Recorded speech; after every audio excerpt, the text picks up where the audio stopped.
Zaku Baruch, good evening, and Chodesh Tov.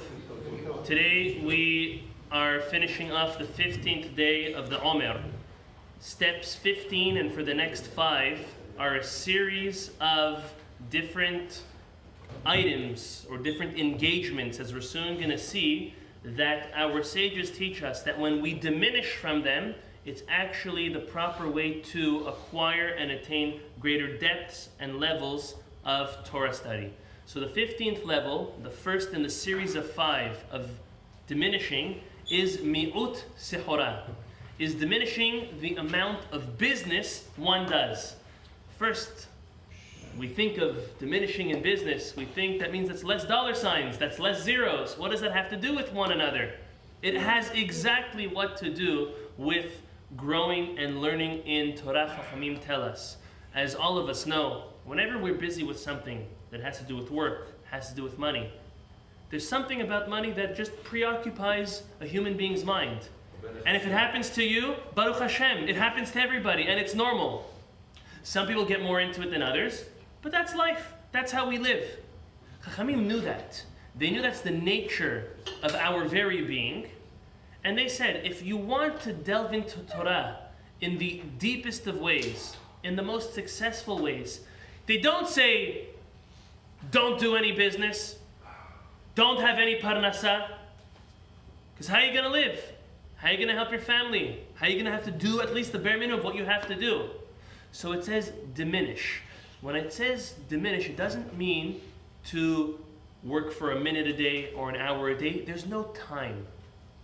Each and every person has to know their situation and what they're able to do as their hishtadlut, as their efforts, in order for them to have a parnasa, enough for what's enough, within reason to each and every person, and knowing it's very hard, and knowing when to draw a line, and now it's time for me to invest in my soul. Now it's the time for me to invest with my God. And that's a very hard balance. Torah is something which is not physical. It is spiritual. It is above our world. It's above our physicality. Yet we have to live with it. Yet we live in this world. We have this constant battle between physicality and spirituality. Yet we live in this world. We have spiritual consequences for the good and for the bad. And that's where each and every person has to make a scale and evaluate how much time do we spend on investing in our livelihood. How much time do we spend on investing in our spirituality, our relationship with God? Along with that, which is a combination of both, how much time do we invest with our family, with our friends, with ourselves? But specific to the steps of acquiring Torah and the 15th step of mi'ut sehora, there is something to be said about setting a specific time to learn Torah. Whether it means in the middle of one's day and that's taken away from work time, or whether it means going a little bit later because you're learning, or if it's coming before and you have set time, setting that time and taking away the time from learning. Specifically, take away time from work for learning Torah and getting more into that, opposed to taking away from the wife and the kids. It's very easy. That's it. I want to learn more. I want to know more. The rabbi is telling me about all these amazing stuff I want to learn about. Perfect. So we're still going to go to work till 5, 6 p.m. And we're not going to come home. We're going to come to the kollel. We're going to come to the yeshiva. We're going to go to the bet knesset. Unfortunately, it depends the situation at home, but very often a spouse, a child, may even resent that. And that's not the point. I'm not saying that to take any time away from family towards learning Torah and doing mitzvot, but to only take away from that's not fair.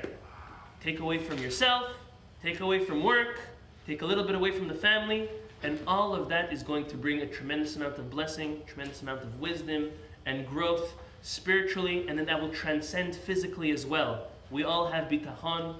We know that we're just pawns. We do a little bit here, we make a couple phone calls, we buy one thing, we sell another thing. But at the end we know that parnasa comes from HaKadosh Baruch Hu. If we understand parnasa comes from HaKadosh Baruch Hu, we understand that HaKadosh Baruch Hu wants us for our own good, not for His good, for our own good, to spend time learning Torah, understanding Himself, understanding God, the world we live in, and ourselves to be the best possible people we can possibly be. Baruch Adonai Le'olam. Amen. Amen.